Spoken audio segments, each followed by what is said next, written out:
welcome to another edition of World Talks here on TVP World. I'm your host, Benjamin Lee, and please join me and my guests on this next interview. In the wake of the parliamentary election, Andrej Babiš's party ANO has struck a former coalition deal with the hard-right Freedom and Direct Democracy Party and the populist Motorists for Themselves Party. Now, the pact, set to be signed on November 3rd, ushers in what analysts say may be the most right-wing government in Czech history, raising big questions about economic policy, EU alignment, and the country's international posture. Joining us today on TVP World to unpack what this means for business as well as politics is Tomáš Prouza, Vice President of the Czech Chamber of Commerce. Hello and welcome to TVP World. Good morning, Benjamin. Thank you for having me. So we're looking at this coalition building process. Do you think that this is something to be expected, or do you think it comes as a surprise that these parties form an alignment with the ANO party? It's not much of a surprise. The outgoing government coalition was very clear during the election campaign that they would never work with Andrej Babiš. So there was no other option for Andrej Babiš to form a government. It would, of course, make much more sense to be more centrist. But what we have seen was basically impossible to organize. So we are stuck with this option that, as you just rightly said, is raising a lot of questions. All right. Do you think that it's a sound strategy to declare them not willing to work with ANO party, seeing that it gives them no choice but to actually form what some analysts say is the most right-wing government in Czech history? Most of us in business were quite worried about this strategy. It was clear that what we have seen was let's say a dysfunctional arrangement when they couldn't agree on how to do other possibilities. And the primary worry we have is that the current government, if this is really established, will be quite anti-European. In the moment we're negotiating the new EU budget for Czechia, EU funds are still very important. And some of the things we see in the coalition discussions will mean that we might be losing access to the EU funds. Right, and what impact is it going to have on the Czech Republic? We will be not sitting at the table that we should. Czechia is the most industrial country in the European Union, so we need a strong voice to protect Czech industry. We need to be very strong in the energy price discussion in Brussels and in the environmental issues. But if the new government is way too antagonistic, they will not be part of a coalition. And two of the three parties, ANO and the Motorists, are part of the Patriots for Europe in the European Parliament. And the right-wing extremists are even more extremist also in the European Parliament. So none of the coalition parties will be part of the main ruling groups in the European Parliament. And again, this will make the government very weak. And there's also reports stating that Czech might be pulling back defense spending as well as the support for Ukraine. Do you think that's going to have a significant impact as well? I think it will create a lot of problems in the Czech-US relationship. The new government is promising a lot of pro-business changes. They want to cut bureaucracy. They want to increase investments into building infrastructure to catch up with countries like Poland, where we're lagging behind. But on the other hand, public finances are in quite a bad shape. The healthcare system is running huge deficits for the last 2 years. So the issue will be the funding. And the new government will have to find new money, which might mean, again, increasing taxation to pay for all the pre-election promises. How do you think this is going to shift the dynamics between Czech Republic and Poland? I think what we will see would be, I think, much closer relationship between Andrej Babiš and the Polish president. But government-to-government relationships will be, I think, much more strained. We will see that on Ukraine, we will see that on discussions on how to deal with Russia. And again, Andrej Babiš will never do the same things Viktor Orban or Robert Fico do. But again, he will be more passive in supporting Ukraine. And I think that will create a lot of tensions with the Polish government. We're also looking at the Czech relation with other countries as well, and I'm curious because you mentioned a little bit about how scaling back defense might not play well with the Washington administration. However, we do know that the U.S. prefers a bilateral relationship with various countries instead of a more European Union approach. Where does Czech Republic find friends now that the European Union is out of the picture and perhaps Washington is not also so keen on cooperating with them because of the defense issues?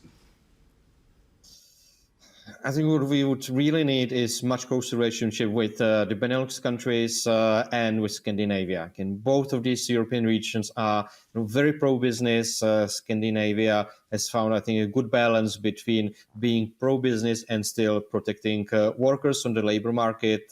So we would need inspiration along these lines. What I'm afraid of is that Andrej Babiš has always been very close to Robert Fico in Slovakia, and that this might be his inclination to, again, as I said, not to go as far as Robert Fico does, but again, not also be as pro-European as Czechia really needs. And do you think this realignment might just be a blip in the radar, or is it going to be a pivotal point when it comes to Czech's foreign relation going forward? Will definitely be much weaker, both on the EU level, because of who all the coalition parties are part of which groups in the European Parliament, again, right-wing and extremist. But also the government will be focusing primarily on economic issues, and foreign policy will be on the back burner, which, again, is against the tradition of Czechia. We've always been boxing above our weight in international policy, but I don't see that happening anymore. Right.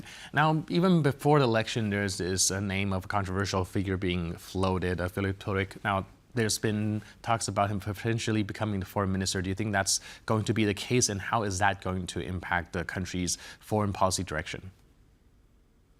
No, hopefully it will not. I think Andrej Babiš is enjoying the situation because it makes his two small coalition parties even less powerful. On the other hand, and Andrej Babiš always claimed that the foreign relations are the purview of the prime minister.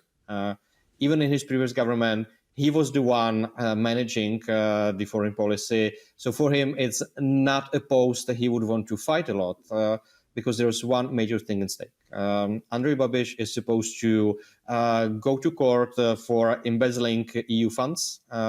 And the parliament will need to vote whether they will allow the prosecution of Andrej Babiš. And he needs this coalition to happen so that they vote against his prosecution, so he can postpone the problem for the next 4 years. So to be safe, to remain out of the court, I think he will do whatever it takes.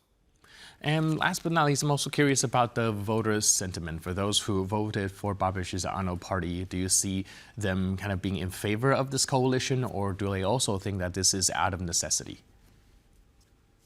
I think most of them love the coalition. Again, they are promising a lot of social benefits, a lot of money going their way. So I think they enjoy that. And again, they don't see European relations or foreign policy as something that actually affects their lives. So for them, all the discussions on the positioning of Czechia are basically a non-issue. What they care about is capping retirement age and finding more money for social benefits.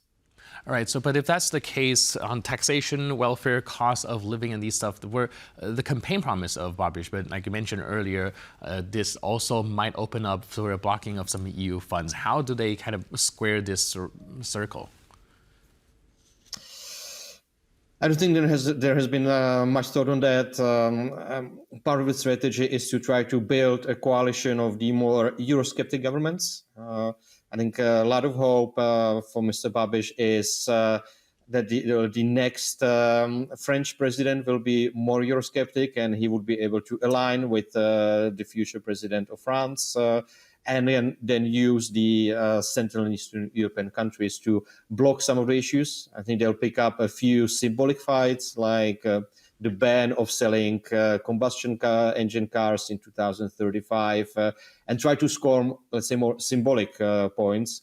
But then I think they understand they need to find compromises with the European Commission to be able to get the EU funds we need. All right, last but not least, if we look at the election in Czech Republic, do you think that this is somewhat of a bellwether that we can use to gauge general voter sentiment across this region, or do you think it's more of an isolated incident? Well, when I look at Hungary, when I look at Poland, when I look at the presidential election in Poland specifically, again, I see this is a trend. When you look at the Balkans, again, the situation is also very fragile.